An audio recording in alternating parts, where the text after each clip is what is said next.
This is a sacred oath. We must consider this carefully. I'll write his name.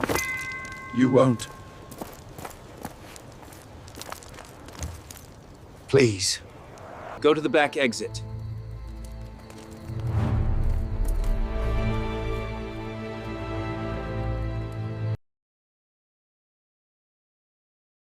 Jonas pushed the gate and stepped over the threshold as if stepping into a spoken warning. The front shutter hung half open. A small iron latch lay bent on the sill. A guttered lantern lay on the flagstones, its oil soaked into the mortar, and a smear of soot led like a dragged thumb toward a narrow alley. Suspicion tightened at the back of his neck the way a coif sits wrong, and he moved forward with the lantern at his hip. He had to know whether the house had been robbed, whether a family had been driven out, or whether some smaller cruelty had been visited on a sleeper. That question, the concrete fear of a breach in the town's ordinary safety, shaped every step Jonas took that night. He crouched and checked the torn scrap on the cobbles. It was part of a municipal notice, a page with names and hours rubbed almost away. He set his lantern down to read the remaining letters with his thumb. He listened. The alley answered only with a wet drip and the distant clock that measured nothing and everything in equal parts. Jonas felt his suspicion shift into a sharper caution when he found boot prints pressed into the mud at the mouth of the lane. He recognized the tread. It matched the path he had followed all winter, but the stitching mark on the sole was odd, like a seam pulled through in two colors. His duty made him take that seam seriously. He did not call out. He stepped into the lane and tilted his oil lantern to the side, peering at a torn piece of cloth snagged on a nail. The cloth had a crude brass token tied to it, the kind thieves traded quietly for spare coin. Jonas tugged the scrap free with a gloved hand. He heard the soft scrape of someone moving lower down the alley, and he spun so quickly the lantern light washed his face. A small body pressed itself into a shadow. The figure was thin, ears back, breathing like someone holding news against their chest. Jonas, step out and show your hands." His voice was low and deliberate. "Jonas," he said a second time when the figure did not move. A girl stepped into the pool of lamplight. She kept her head down. She was small, hair tucked under a hood, her satchel held like contraband. Jonas saw soot on a cheek, one missing tooth when she offered a tight, untrusting smile. "Ivy," he named, because he had watched her for weeks, and because names helped him place people in a town that punished strangers. "Step away from the shutter. Put your satchel on the ground." Suspicion shifted again, now threaded with restraint. He had to find out whether this was a random theft or a pattern. Ivy resisted with the quick motion of someone who had learned to keep a distance from authority. Her fingers clenched the satchel strap. She did not speak until Jonas reached the satchel and flipped it open with a practiced wrist. Inside lay a torn municipal notice, a small bundle of dry crusts, and a crude brass button on a string. Jonas frowned. He pulled out the button and turned it in the lantern light. The edge had been filed flat. Someone had taken a municipal seal and made it into a token. "Ivy, Jonas, where did you get this?" She looked at him, eyes wide and unblinking, from under a sill. "Jonas, from where I always look. I swear I only take what the room doesn't miss. I was hiding from the watch when the door—" Her sentence broke into a nervous tap of fingers. She would not say the name of anyone who might be blamed. Her voice was quick and thin. "We could trade it if we needed bread." Jonas folded the torn notice and put it back into her satchel. He had the choice that would follow him through the night: detain her, make a public example, or find a quieter solution. Suspicion opened up into frustration. He looked at the shutter and then at Ivy. "The captain wants evidence if I bring you in," he said. "If I take you to the watch house, he'll make lists. He will want names. He will want the rest of them. Will you tell me?" Ivy's jaw tightened. "I won't betray my friends for the captain's coin," she said, "but I won't be taken for a sacrifice either." He could hear his own breath in his ears. Jonas let the thought of unpaid wages at the watch-house hang between them, and took the satchel from Ivy with a steady hand. "Then come with me to the tavern doorway," he said finally, "and we'll ask the keeper if he saw anyone leave." He wrapped his cloak tighter and began to lead her along the lane. They reached the tavern, where a single lamp burned low inside a half-closed door. Jonas pushed the door a little further and called the keeper's name. The tavern keeper, a broad man with a mouth that had forgotten how to smile, peered out. He kept the lamp dim and his eyes narrower. "Jonas," he said, "you come with that look again. What's wrong now?" He stepped back and kept the lamp from being relit. Jonas held up the torn notice and the button. "Have you seen anyone leave trouble tonight?" Jonas, his suspicion had turned toward a pattern of thefts. He wanted concrete confirmation. "Do lanterns bring something here?" He added, testing the keeper's claims that light drew trouble more often than it kept it away. The tavern keeper rubbed his chin. "Light brings faces you do not want to know," he said. "Since curfew slackened, lads come in worse for wear. Lamps make them bolder. I want to lift the lamp if it means I invite knives at the counter. I want to risk my patrons for a glow on the lane." He looked at Ivy and then away. "You ought to speak to the watch captain, Jonas. He will find the money to pay for patrols if he must." His words were practical and hollow, and they shifted Jonas' irritation into a cold impatience. Jonas left the tavern with no useful witness and a new edge of urgency. At the quay the air reeked of fish oil and damp rope. He crouched to study wet boot prints there, 3 sets overlapping, leading toward the channels that emptied into the river. He traced the marks with a thumb. The stitching mark on one sole matched the odd seam he'd found near the house. He rose and called to the watch apprentice who kept time by the quay.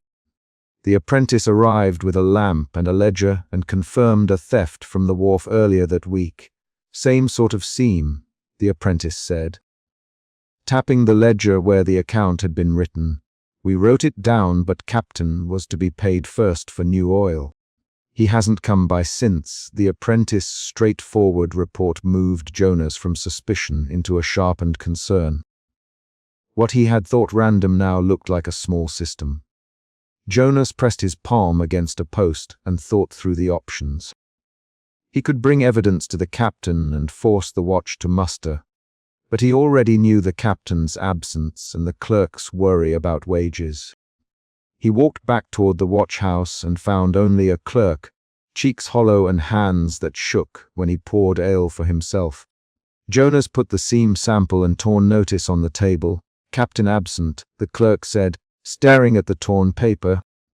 "He left a week ago for business in the northern quarter.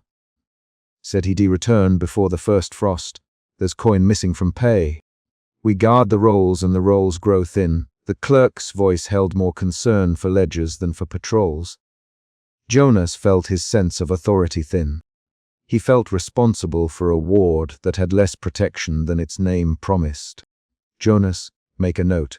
Post the torn notice. Find whoever will take a watch tonight. I will not take the town's danger to the sleeping if I can move it instead." The clerk hesitated, and the captain. "Jonas." The clerk shrugged. His eyes flicked to the stool where the last coin sat and then away. "He left an order about curfew months ago. He left when the town's purse could not be balanced.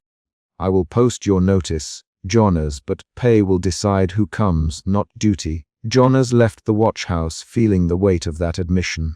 His irritation hardened into determination.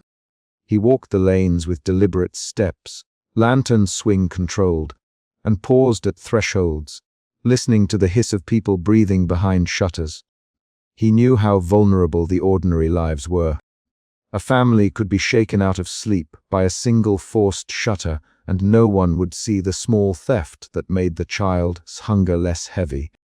He thought of the brass tokens and the odd stitches like small proofs of collusion. He had to find the source.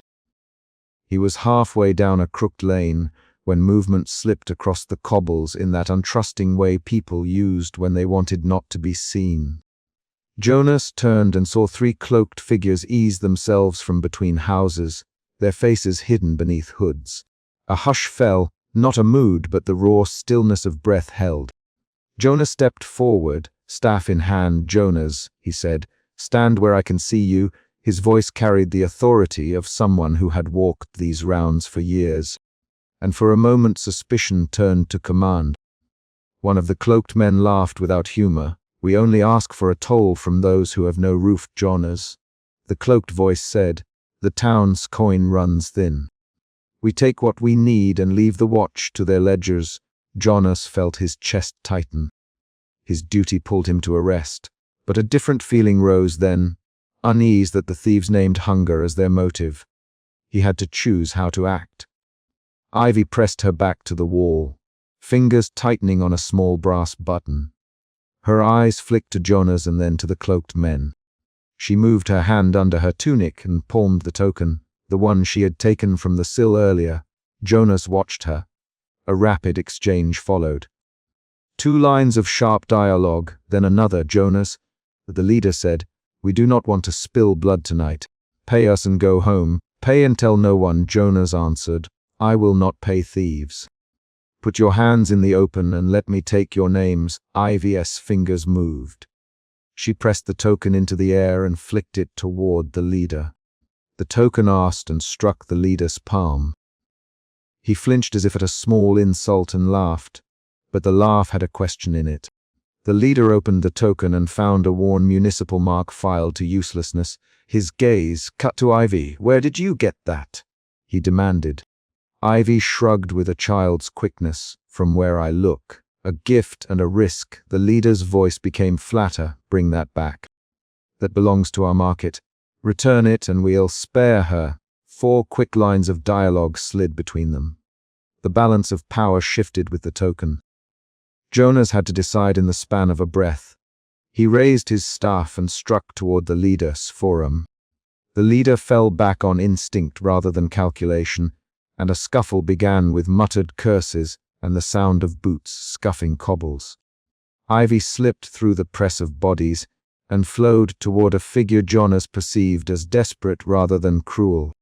She pressed the brass button back into the leader's hand and said, "Take it. Use it." "But don't take a child's bread tonight." The leader hesitated, fingers closing and opening. A quick, sharp exchange followed between Jonas and the leader, 3 lines of terse bargaining about mercy and law. Jonas caught the leader's arm with his staff and twisted until the leader's breath hissed out. Ivy stood with small shoulders forward and gave the leader a look that asked him to choose hunger or worse. He chose hunger. He shoved the token deep into his cloak and muttered a warning. The 3 cloaked figures melted into the fog as if hollowed by shame and need. After, the street was very quiet. Jonas leaned on his staff and felt the heat of a bruise on his forearm. His hands trembled slightly, not from pain but from the shift of emotion. Suspicion had swollen into anger and then softened into an odd kind of compassion. He had held the authority of the watch and then let part of it go. He had not beaten the thieves. He had not made an example. Instead, he had allowed a token to pass back as a bargaining chip for a night's bread. Jonas felt both the relief and the weight of a decision that would change how the town saw him. They stood there with the guttering lamplight pooling beneath a crooked signpost. Ivy's fingers did not stop tapping. "Jonas," she said at last, voice small, "why didn't you take them to the captain?" Jonas looked at her. He turned his head a little and tested his words, "Because the captain would make them names in a book, and the book will not fill a belly tonight," he said. "Because sometimes the law is a thing that protects the town, and sometimes it is a thing that notices only coin. I will take the evidence to the watch house later. For now we give what mercy we can without making martyrs." His tone had the steady evenness of someone who had long walked the line between enforcement and survival. Ivy breathed out and the tapping slowed. "You could have arrested me," she said. "You could have put me in a cell." Jonas tightened his mouth. "I could have," he said. "But I chose something else. Keep your satchel. Keep the notice." Do not bring trouble to doors that already think themselves safe. Tonight the town sleeps. We keep it that way a little longer. He put the torn notice back into Ivy's bag and straightened. He fixed his lantern, and they walked on together. They passed 2 shuttered houses before Jonas paused and took out a small scrap he had kept from the quay. He showed it to Ivy under the lantern. See this stitch? That mark appears on boots from 3 different thefts. Someone makes or marks those soles for a reason. Someone inside the town knows who will steal and where. His voice carried the click of a man working through a puzzle. Ivy looked at the seam and sucked in a breath. Do you think the clerk knows? She asked. Do you think some of them give out tokens? Jonas tightened his grip on the staff. I do not know yet, he said, but we'll put these pieces with the torn notices and we will make them speak. He thought of the watchhouse ledger and the absent captain and felt a slow, steady resolve settle. The night's choices had sharpened what needed to happen next. They walked until they reached a windowsill where a guttering lantern sat like a tired lamp. Jonas set his lantern beside it and sat on the curb, fingers finding a bruise that throbbed with nothing more than a reminder.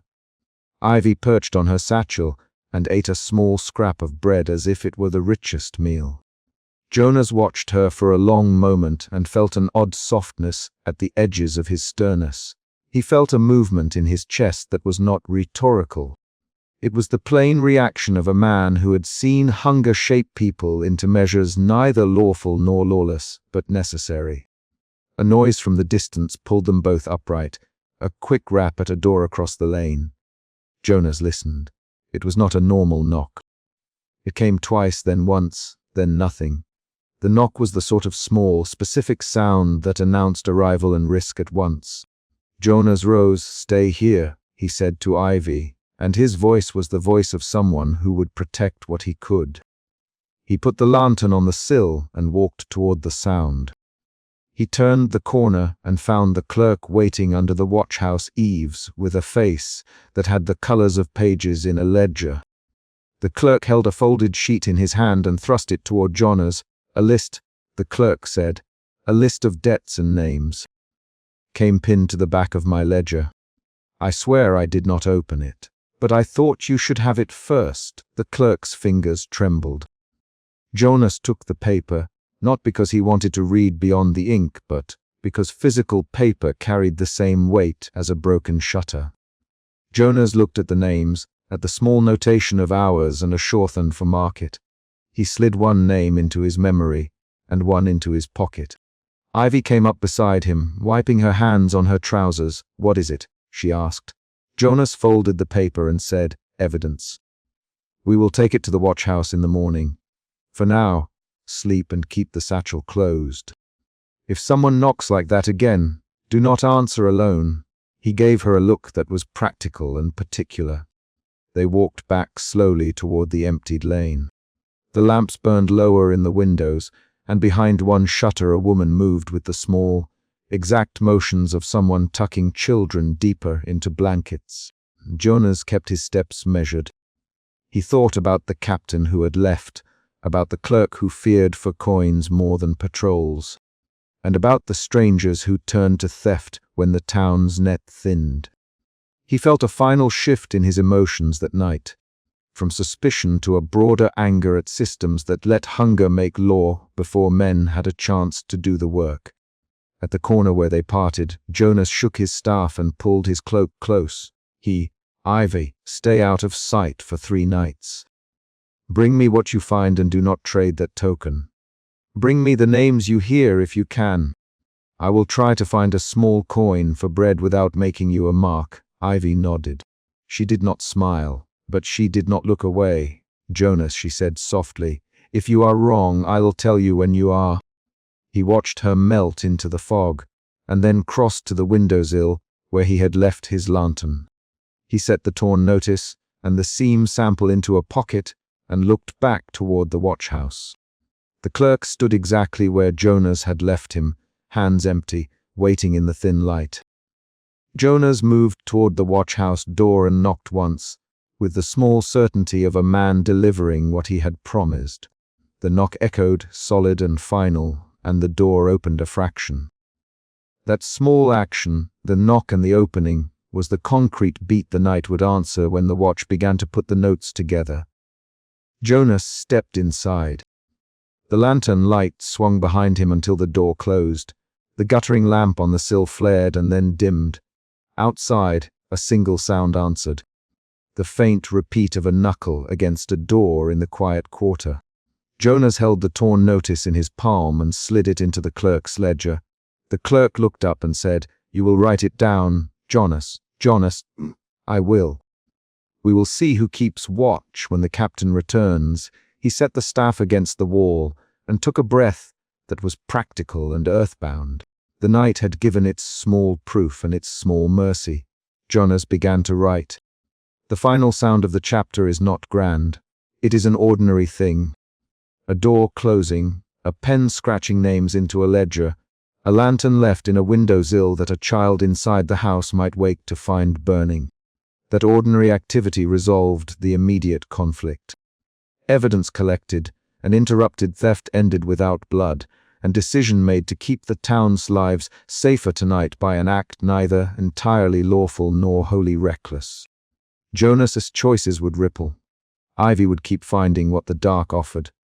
The clerk would have his notes. The captain's absence would remain a problem. Jonas closed the watchhouse door and set the lantern on a small hook. Outside, someone knocked again, insistent and low. He opened the door a second time and called, "Who is there?" The voice on the other side said a single, clear name, and the chapter ends with Jonas stepping into the threshold to meet it. Jonas rounded the corner and found a man on the cobbles, blood dark on the sleeve, and a small figure fumbling at his coat. Suspicion tightened his chest the way a cold wind finds a gap in a cloak. He dropped his staff a pace and called, "Hold there!" The child froze, hands on a purse, and the man on the stones pushed himself up with a groan. Within those first seconds the central problem was plain. Someone had been set upon beneath curfew, and whatever struck this street had not chosen its hour at random.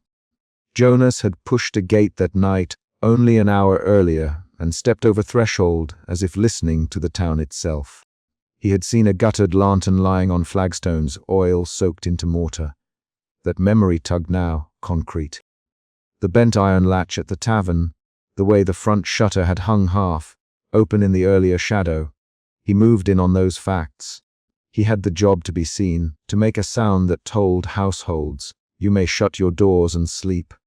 Suspicion sent him forward.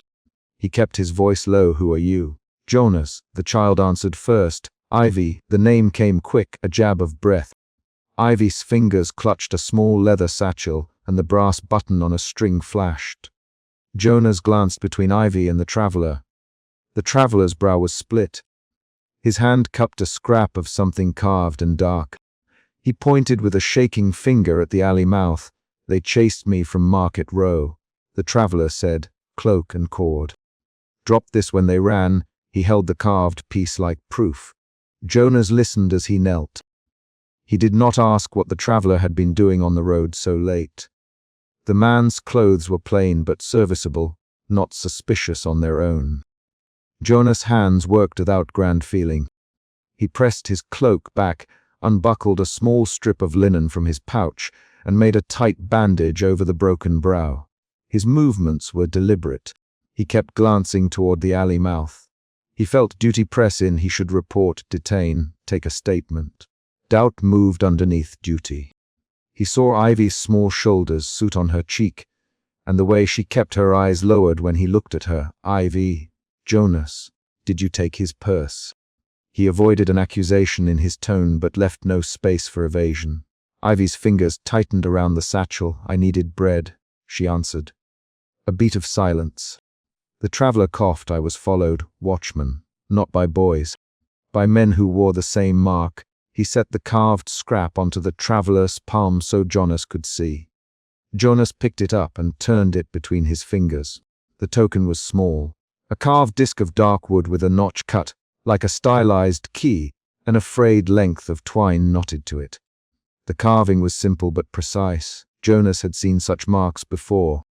He had noticed that shape once in the ledger behind the bays at the guild house, where names and fees and odd notations sat in a clerk's cramped hand. The recognition arrived as a prick of cold. He felt the second emotion shift. What began as suspicion toward a child folded into a slow, practical alarm aimed at the town's institutions. The traveler hissed when Jonas lifted his bandage. He pointed again at the alley mouth. They come in pairs. Not common thieves. They know the lanes, they take watchmen by plan. I saw a sign on a post. He cuffed on the word and reached into his coat, producing a scrap of parchment with a smudge of ink and a half. Printed sign, and then I ran. He pressed the scrap into Jonas' hand. Jonas smelled wet wool and the metallic tang of blood. He registered details. His own gloves were damp from the rain earlier. The leather on his lantern strap made a faint creak when he moved. A sound at the alley mouth pulled the three of them toward action. A soft footfall, then another. Jonas set his lantern on the low wall so the light pooled across the stones. He Ivy to stay where she was. Ivy kept her hands visible and did not step back. Her jaw worked. Jonas' voice dropped. Stay, Ivy. Not a step, she nodded once. A shadow slid past the edge of light and the clatter of a small object skittered across the cobbles. Jonas moved first. He had learned to let his feet lead before his thoughts. He rounded the shuttered stall and found nothing but a scrap of twine and a muffled laugh down a side drain. He hollered once, short and clear, and the sound traveled up the alley and struck the shuttered windows. No answer came from the houses. The curfew had blanked the town into silence. That silence became a pressure against his ribs. His resolve to act hardened. He turned back to the traveler. Who chased you? Describe them. The traveler swallowed and pointed to Ivy. They had a token like this. The one who struck me wears a hooded coat. He moved like he knew where every gate was.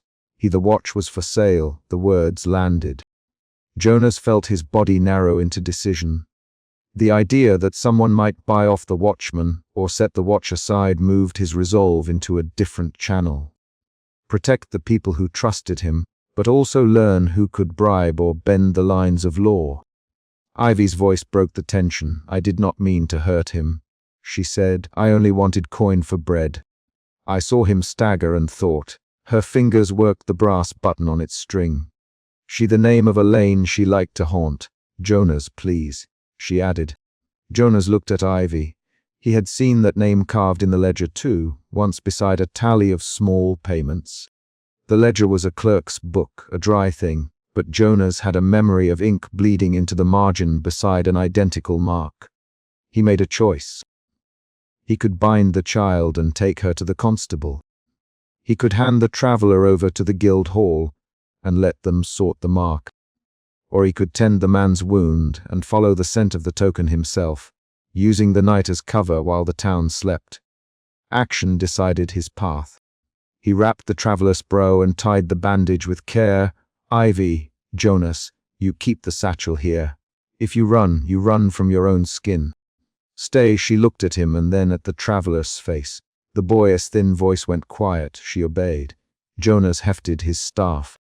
He left the traveler with Ivy under the watch of the lantern and moved toward the yard beyond the market stalls.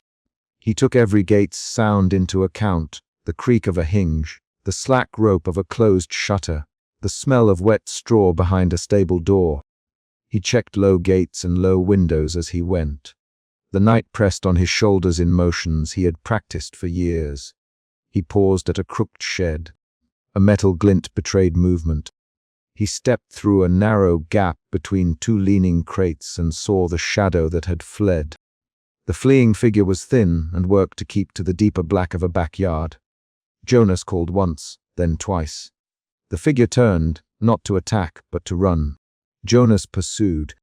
He moved quietly, planting his feet to muffle sound, and kept the lantern to one side so the light did not give him away. Ivy, who had slipped out of the alley as a shadow behind him, followed at a distance. He did not notice her until the figure bolted through a low gate and slammed it behind him. Jonas put his shoulder to the gate, and it opened with a grunt. The chase unfolded into a tangle of yards and hedges, each yard its own small geography. The second emotion shift arrived when Jonas realized he was not alone in feeling the stakes. He had thought first of duty and suspicion. Now a cautious tenderness rose. He felt the town's fragile lives behind their shutters, and he understood that his choices could break or save those lives. His gait shortened. He moved with less force, more calculation. He kept glancing backward and found Ivy a few paces behind, her breath white in the cool air, hands bloody where she scraped them on mortar. Her eyes met his for a fraction of a second and then dropped. No words passed. Her small presence altered his decisions. The fleeing man stumbled by a crooked signpost. Jonas closed in. He saw the attacker drop a small carved token itself, the same shape as the traveler's scrap, and the man cursed. Jonas lunged and seized the wrist. A second silhouette spun from the dark and struck. Jonas felt the blow across his forearm. The fight was short and angry. Ivy threw herself forward inexplicably and knocked at the accomplice's elbow. "Go!" She spat, and the suddenness of her move created a gap. Jonas pinned one attacker under his staff while the other scrambled free and melted backward through a gap in the fence. The bound figure cursed and spat. Jonas tied rough knots, hands moving with the skill of habit. He kept the lantern angled away so the town could not see the struggle. The captured man's eyes were hard. Jonas heard the man's breath sharp and ragged, a human rhythm under anger. Ivy crouched on the far side of the yard and checked her palms for blood. She breathed quick and shallow. Jonas crouched to search the captured man's garments. He found no purse. He did find another token, as carved and knotted as the one on the ground. He set them side by side. The markings matched. A sudden, specific twist revealed itself. The token matched the symbol Jonas had once seen in the ledger beside a line for payments to a set of named watch posts. Jonas had assumed then that the marks were mundane annotations. Now the match turned that assumption into a sign of conspiracy. A small discovery shifted the stakes outward. Jonas held the token up to the dim light and noticed a faint scrawl on its edge, ink hardly dried, a clerk's initial. He had seen that initial before. It belonged to a ledger clerk who kept accounts for more than one guild. Jonas' breath shortened. He felt alarm press under his ribs like a hand. This was no random set of thieves. This was organized, and it touched official books. The captive raged and called for help, naming a street and a name Jonas recognized as belonging to a petty official who collected fees beyond his authority. Jonas wanted to press the man further. He wanted to know who had ordered the runs through the alleys. Instead, he listened for houses. Distant bells were still within hearing, marking the hour in small intervals. He considered the town ledger again, the place where ordinary entries hid decisions that could bend a city's safety. He had no legal power to seize that book, but he had memory of where it sat. Jonas bound the captive with more careful knots. He spoke then, short lines, letting the captive hear him plainly. "Who sent you?" he asked. The man spat. "Not your business, watchman." Jonas' voice hardened. "It is my business when men take coin and leave blood." "Say a name." The man glared. "You think the ledger won't answer?" "You should ask the clerk." The answer landed like a punched palm. Jonas felt clarity. The ledger held the trace he needed. He felt a shift from alarm to a cold, procedural resolve. He would not act on rumor. He would follow the document trail. Ivy came closer and held out a scrap of bread, crust bitten off. "Take this for the traveler," she said. Her voice had an edge. Jonas accepted the bread and put it in the traveler's hand. The traveler's eyes moved between the two of them. He tried to sit and failed, then leaned back against the shed. Jonas checked the traveler's pulse, and then the token once more. He turned it over under the lantern and found a faint, nearly invisible number scratched on the reverse. It matched a page number Jonas half remembered from the ledger, 72. Jonas' decisions multiplied. He could take the captive to constables who answered to the mayor. He could drag the ledger into light and raise accusations on the spot. He could wait for dawn and take the evidence to the guildhouse, where a clerk might be moved by facts. Each choice had consequences. He felt the final emotion shift of the chapter, resolve hammered into place. He would keep the captive, tend the traveler, and keep Ivy out of custody for now. He would investigate the ledger at first light. He would not, he decided, name the clerk in the yard. He would use the town's bricks and papers to force the facts out. Jonas lifted his staff and moved the captive to the threshold of the yard. He saw, for the first time that night, the hard lines around the man's mouth ease a fraction. The attacker tried to spit, and the sound came out like a small animal's squeal. Jonas kept his hands steady. He spoke clearly.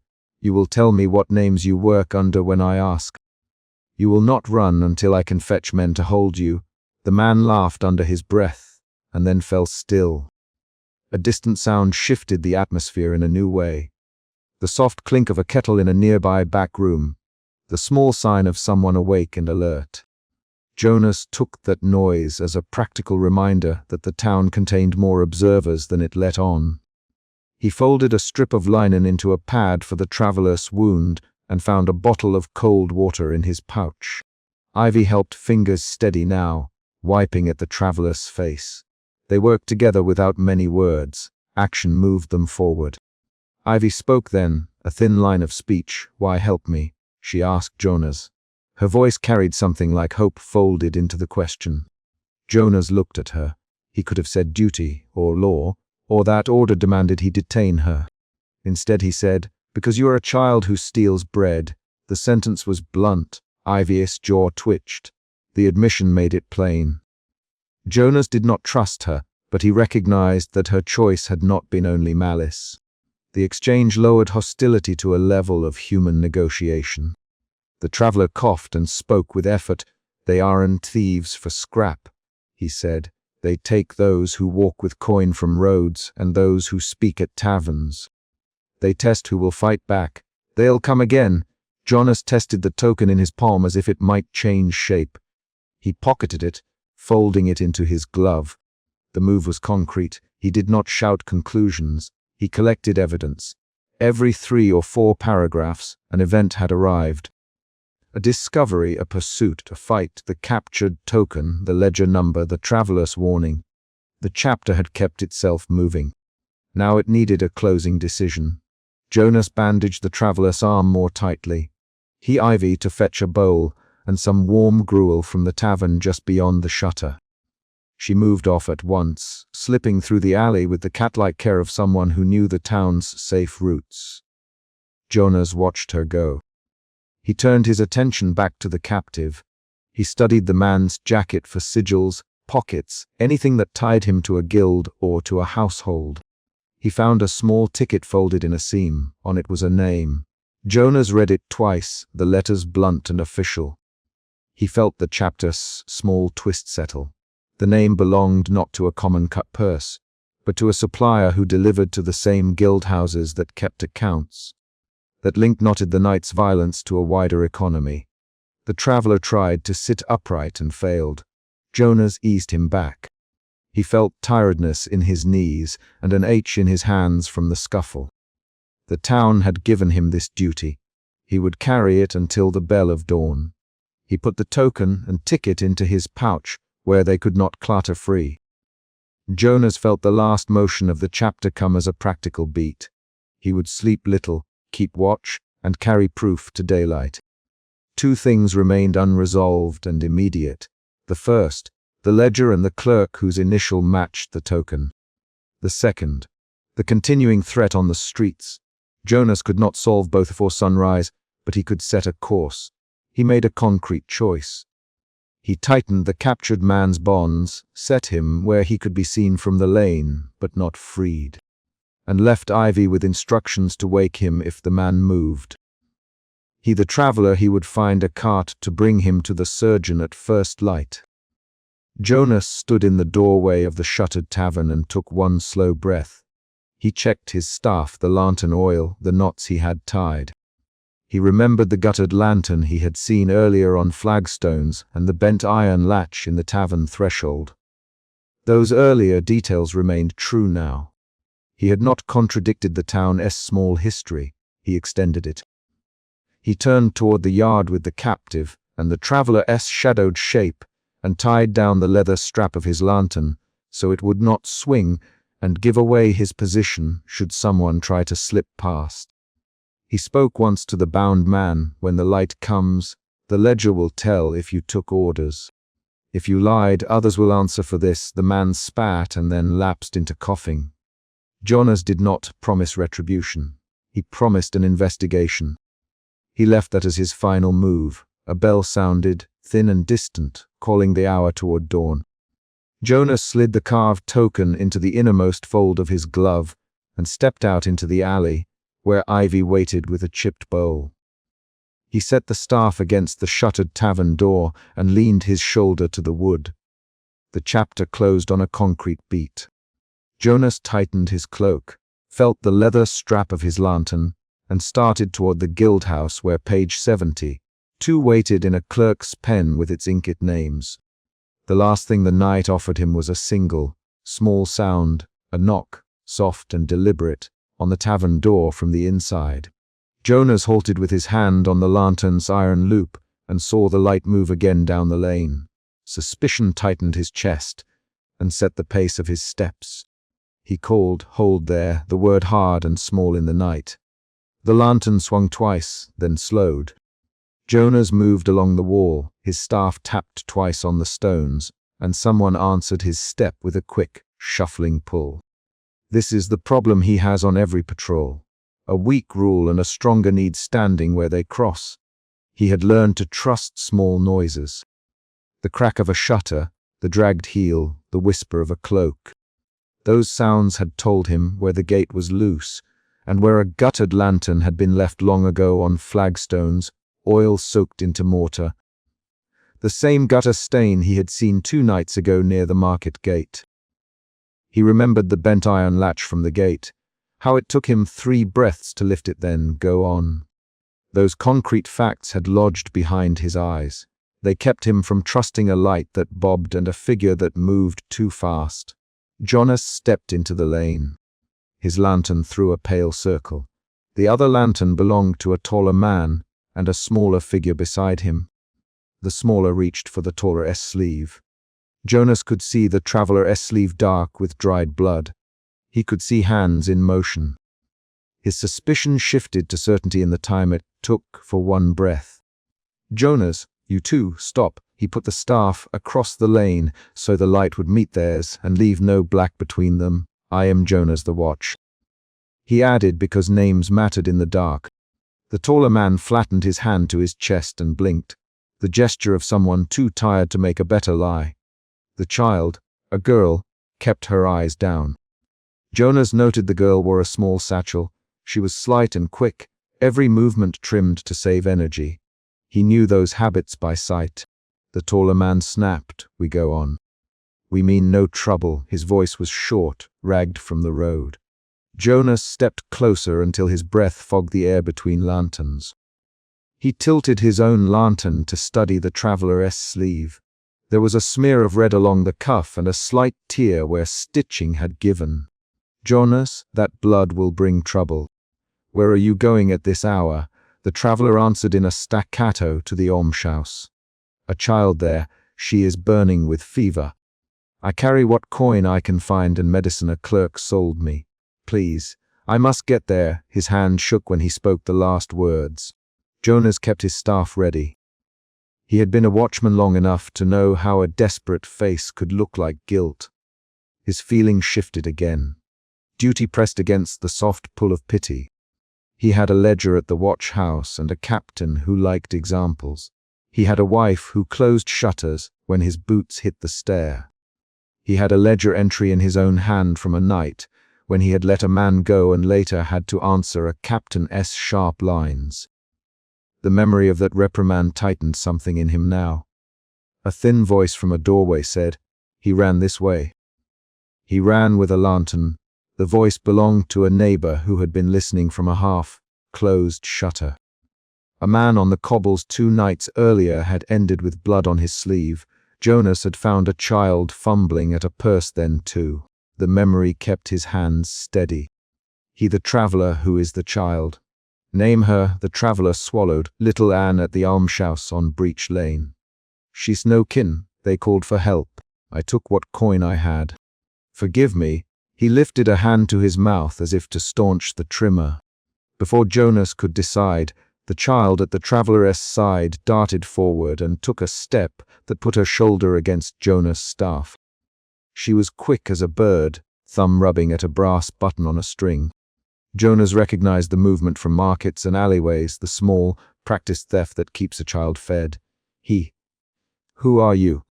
The child kept her voice thin. Ivy, she said, Ivy of the South Stair. I know the alley behind Fennis Bakery. Her name added a new weight to the moment. Jonas had seen her before. A thin face with a missing front tooth, soot on the cheek, and a quick hand. He had seen her at the gate 2 nights ago, when a guttered lantern lay on the flagstones. She had slipped away then. That concrete fact folded into the present. They were interrupted by the scrape of boots from the square beyond. A man in a heavier cloak stepped into the lane with a ledger tucked under his arm and a rope of keys at his belt. Captain Hargreaves' presence tightened the air. He disliked mercy. He favored rules so sharp they could be read as law. Hargreave, Jonas. Report. Jonas kept his voice level. 2 late travelers with a lantern. One has blood. The girl claims to know a side route. The man says he goes to Breach Lane's almshouse. Hargreave did not lower his gaze, late without a pass. That's the law. A fine and a public reprimand. The ledger must be marked. Jonas, your report will stand. Jonas felt the tension as a physical thing. The emotion that underlay him shifted. Suspicion had become doubt and then tightened into a fear of failing his duty. He could read the law book in the captain's mouth.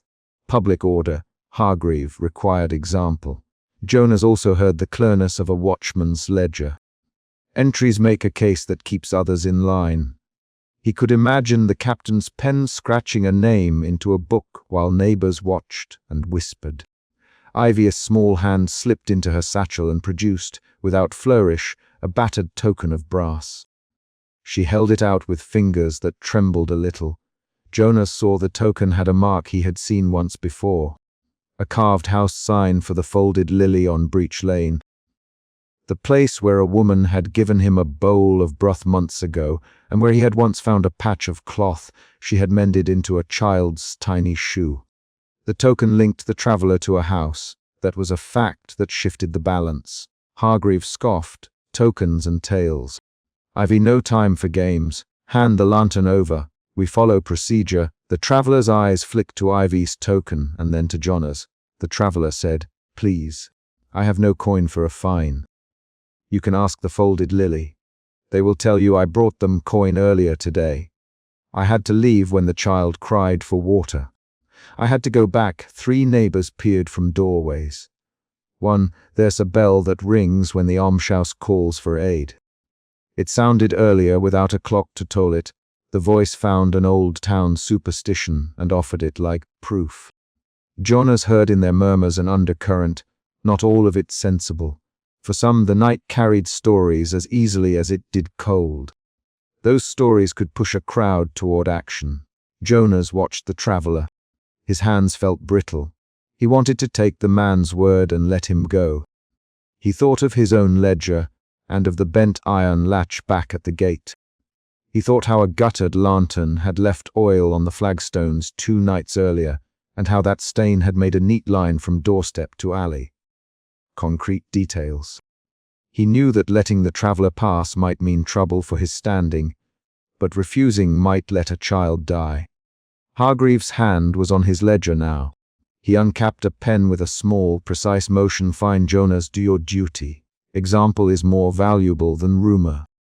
Mark him. Jonas' mouth opened, then closed. He looked at Ivy. She avoided Hargreaves' eyes and kept one hand closed around the brass token. Jonas, Ivy, show me the way you speak of. Lead us to this secret route. She darted forward with the speed of someone used to moving unseen. Her feet bumped a loose cobble. She turned and pointed to a narrow passage behind Fennis Bakery, where shadows pooled and a signboard hung crooked. "Ivy, this way." Soft steps, then a back door into the folded lilies yard. The neighbor, Mrs. Hobb, leaves her gate half unlocked at night for prayers. We pass there and cut across to Breach Lane without crossing the square. Her words were quick. She used no flourish. Hargreave barked, "You cannot lead a suspected violator away. Move him to the lockup. He will pay." We set an example. Jonas bent his head. He could hear his own pulse in his throat. He looked at Ivy and at the traveler's face. He weighed duty as a physical thing again, each ledger entry a weight on a scale. He thought of the night watchman's oath, and of how often the same problems came under his lantern. A missing child, a stolen loaf, a fevered body needing warm broth. The emotion in Jonas shifted. Doubt loosened into a quiet resolve. "We go by the back way. I will walk with you. If this proves false, I will take the man to the lockup and bear the captain's pen." Hargreave's jaw tightened. "You will do no such thing without report. Jonas, one misstep, and your name will be in the ledger." A murmur rose among the neighbors and carried the first fraying of order. Someone muttered about ghosts near the signpost. Another voice said, "The bell tolled twice for the almshouse earlier." I heard it from my kitchen. These small claims stacked into pressure. As they moved toward the shadowed pass, several townsfolk pressed to follow. Jonas kept his staff between them and the traveler. Back, give them space. No crowd. The traveler moved like someone who had run a long road. He kept glancing at the sky as if expecting a watchtower's light. Jonas noticed the traveler's hands bore a small burn on the palm and a smear of ash along the wrist. He took those notes as facts that could be checked at the folded lily. Facts grounded them beyond rumor. They entered the narrow cut behind Fennis Bakery. Ivy led, feet whispering on worn stone. The lane narrowed. The air carried the smell of baking and yeast and the faint smoke of embers. Jonas kept to the center and watched for loose stones. He heard a bell ring once, faint and with no clock to name it. He felt the neighbor's fear enter the passage like another person, urgent and willing to be led. In the middle of the passage a doorway opened and a woman shoved out. She was older, her hands knotted like rope, and she pointed at the traveler accusingly. "You there? What did you take?" she asked. Her name was Mrs. Hobb, and Jonas had seen her by the folded lily. She had a livid sense of rightness in her voice. The traveler stopped and said, "I took nothing but the coin I earned and a small bottle the clerk sold me for 19 pence. Ask the folded lily, please." "Anne needs water." Mrs. Hobb's face hardened. "We will not harbor those who break curfew," she said. Her voice carried the town's law like a bell. Jonas stepped between them. "Mrs. Hobb, I will vouch for a check at the folded lily. If they confirm, Hargreave will accept it. If they do not, we bring him to the lockup. Move aside. Give us passage." She hesitated and then stepped back. The passage produced a narrowed space where words had weight. Jonas felt every eye on him. The crowd outside exhaled. Ivy kept a hand on the traveler's sleeve, thumb rubbing the brass token as if it steadied her. They came to the crooked signpost where lanes converged. A single lamp there had burned low, and a pale figure seemed to lean against the post. For a second, Jonas thought the figure was no more than a man shifting his weight. Then the figure moved without a sound and stepped fully into the circle of lamplight. It was a tall shape, thin, with a pale face and a long cloak that pooled at the feet. When it spoke, its voice was thin and old. "The hour takes what it needs," the figure said. The neighbors surged. Hargreave pushed forward, "Ledger ready, who speaks?" "Show yourself." The figure did not answer questions like a neighbor. It had no ledger and no claim on law. It only stood, pale as bone, and the bell in the square tolled again though no clock struck it. A child began to cry. People stepped backward. The mood changed in Jonas from resolve to an edged fear he could name in his jaw and breath. The air had the smell of damp wool and smoke. Jonas tightened his grip on his staff. Hargreave snapped, "We hold this wayward man." Jonas, take him. The crowd shifted like a rough tide. The traveller pressed forward and said, "Please, I must." He was cut off by a hand from Hargreave that gripped his arm. Ivy stepped between them and shouted, "No!" "He has the token. He goes by the back route." She turned her small, fierce face toward Hargreave. Her voice was high and quick, no longer the furtive whisper of an urchin. Hargreave looked at the child and then at Jonas. A flash of anger hardened his mouth. This is not for children to decide. "Jonas, are you letting them slip?" "Jonas, I will escort him to the Folded Lily. If it proves true, I will record it.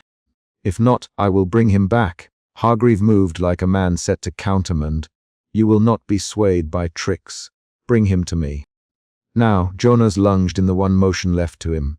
He placed his body between the captain and the traveller. He felt the crowds push behind Hargreave. There were hands on his shoulders. Someone tried to pull him aside. Jonas planted his feet. Not now. Not here." His voice was steady but loud. 3 neighbors started arguing at once. "He stole from the market." One cried, "No, he went to help a child." Another answered. The sound pushed the moment into quick exchange. Hargreave's hand tightened on his ledger. In the crowd, some people moved toward the captain, others toward the traveller. The sudden chaos made it harder to watch for the pale figure at the signpost. The pale figure lifted a hand, and the light from the lamp seemed to thin. It did not move like a man, but like a thing the fog had shaped. A shriek rose from the square as someone claimed they saw a pale face leaning from an empty doorway. The bell tolled again, not like a clock but like a warning. Jonas felt the hair on his neck lift. Fear ran a new route through him. Now it was fear for a life in his hands, fear for the child at the almshouse if he sent the traveller away. He made a choice by action rather than speech. Jonas grabbed the traveller's arm gently and said, "Move. Ivy, lead. Mrs. Hobb, open the gate." "We go quickly." There were 3 rapid replies. "Jonas!" Hargreave barked, "You overstep!" "Mrs. Hobb's voice answered with a brittle, "I will not aid a violator." Ivy moved like a breath of wind, slipping through the jam of bodies and tugging at the traveller's sleeve. "This way." "Quick now," she said. Jonas pushed past Hargreave's outstretched arm.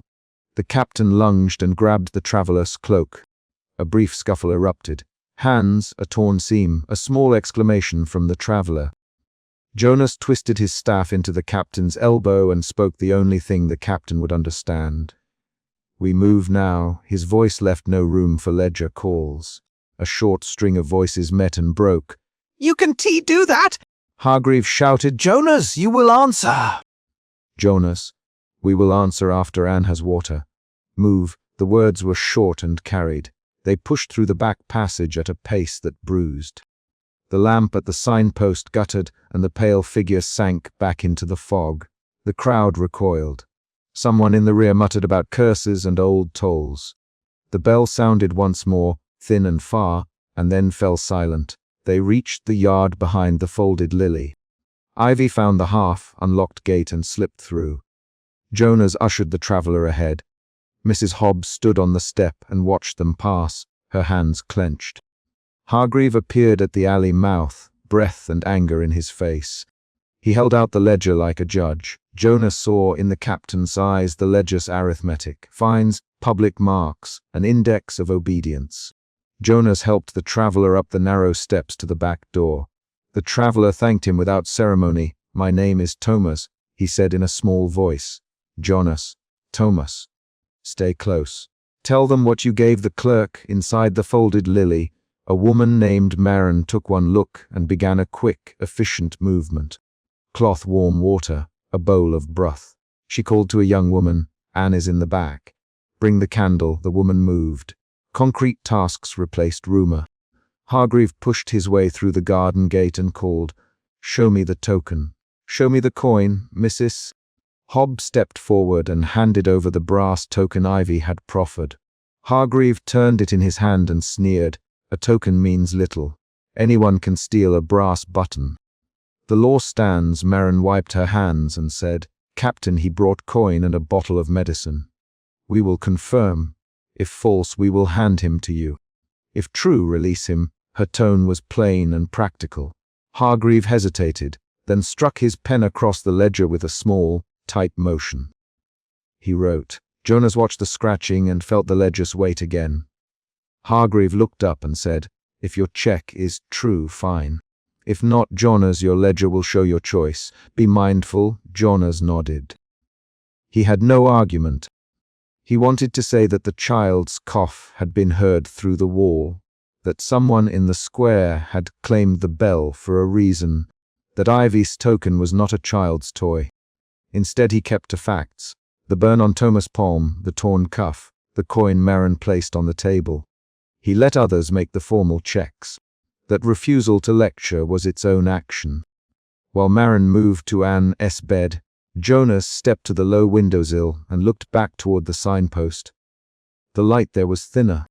A neighbor wiped his hands on his apron and said, "You did right, Jonas," or "You did wrong." Time will tell. Jonas could not answer. The captain wrote the ledger that night, and Simon Hargreave left with more notes than he had when he arrived. Thomas stayed, and Marin set broth at the child's lips. Ivy slipped away into the alley without waiting for thanks. Jonas watched her small shape vanish under the eaves and felt a tug of something like relief and another like unease. There was a short aftermath. Hargreave recorded the event with a tight hand and gave Jonas a terse warning. Public order required examples. Some neighbors praised Jonas in whispers. Others grumbled that the watch had been weakened. Mrs. Hobb refused to speak with Ivy that night unless the captain demanded it. The ledger would carry the episode's record in neat ink. Jonas walked back to the signpost where the lamp had been left on the windowsill. He lifted the guttered lantern and let its weak flame catch on oil. The wick smoked a little. He thought of the bent iron latch by the gate and of the stain on the flagstones. He thought of the man 2 nights before on the cobbles with blood on his sleeve and a child fumbling at a purse. Concrete memories stacked into a single, stubborn logic. Nights were dangerous because people carried need into law's path. He had chosen to move a man toward a child's help rather than toward a ledger's penalty. The choice would show in ink, perhaps in reprimand or perhaps in a neighbor's baked loaf. Ivy slipped back up beside him and stood on the curb, hands in her pockets. "Jonas, you did right." She glanced at him with the quickness of someone unused to praise. "I just gave the token. The rest you did." He watched her leave. She melted into alleys the way a small animal finds burrow. Jonas stayed until the lamp guttered and the light thinned to an ember. Then he put out his lantern and walked home. He moved through the town with the weight of the night, ledger in his pocket, and the warmth of a child in a bed in his mind. He would answer to Hargreave and to the Pensa scratch and to any neighbor who had seen him choose. He also had an image he could not set aside. The pale figure at the signpost and the bell tolling with no clock to make sense of it. That gave the night a sharper edge, a reminder that not every danger came from law or hunger. Some came from the shape of things in the lamplight. When he reached his door, he paused and set his staff against the step. He thought of the ledger and the possible marks his name would receive. He thought of Thomas' burned palm and Marin's bowl. He thought of Ivy's brass button and Mrs. Hobbs' folded hands. He thumbed the edge of his own lantern as if touching an old wound. A small thud came from the lane behind him. Jonas walked back. On the low windowsill a single guttering lantern had been left, the flame low and steady. Jonas set his hand on the iron loop and felt the warmth through the metal. Concrete things gathered. A token, a bowl, a ledger, a lantern. Each one had pressed the night into a particular shape. He extinguished his lantern only after he had closed the front shutter and latched the bent iron with 2 careful motions. The gate clicked into place. The lane was a thin line of cobbles and the signpost as shadow lay long. Jonas went to bed with his boots off and his mind keeping watch. The city's small rules had met a man's small mercy, and the result would be written and argued about. That, too, was history made not by proclamations, but by the way a man turned his hand for another in the dark. Outside, Ivy slipped through a narrow gap and into slanted light toward the ragged stairs. Thomas stayed to hold Anne's cup of broth. Hargreave wrote the night his entry with sharp letters. Mrs. Hobb wiped her hands and turned the key in her door. The pale figure did not reappear. The bell remained still. Jonas slept with his hand on his blanket and woke with the same quiet ache in his chest. The town moved on through another day. People would speak of the Ledgers line, and they would remember the bent latch and the gutter stain on the flagstones. They might forget the pale figure's thin voice. But they would not forget the moment a watchman chose the back way and let a tired traveler move toward a sick child. That choice would remain in small facts. A brass token kept in a pocket, a repaired seam, a ledger line that might be crossed out later. The lane emptied. The guttering lantern on the sill burned low, and the town kept its hours. The night's decisions had settled into the mortar and waited for the next cold night, and the next worn feet along the stones. Jonas rose, tightened his cloak, and prepared for his rounds again. Outside, the city breathed in soft rhythms. A cart creaked at dawn, a baker knocked on his oven door, and somewhere a child's cough eased with warm broth. The record would be written, neighbors would argue, and Jonas would wear his choices like a repaired cloak, patched and fit for another turn of the watch. The lane had been dangerous, as it always was, but in that danger a man had chosen what he would defend. That choice stood on the cobbles with the lantern still warm on the sill.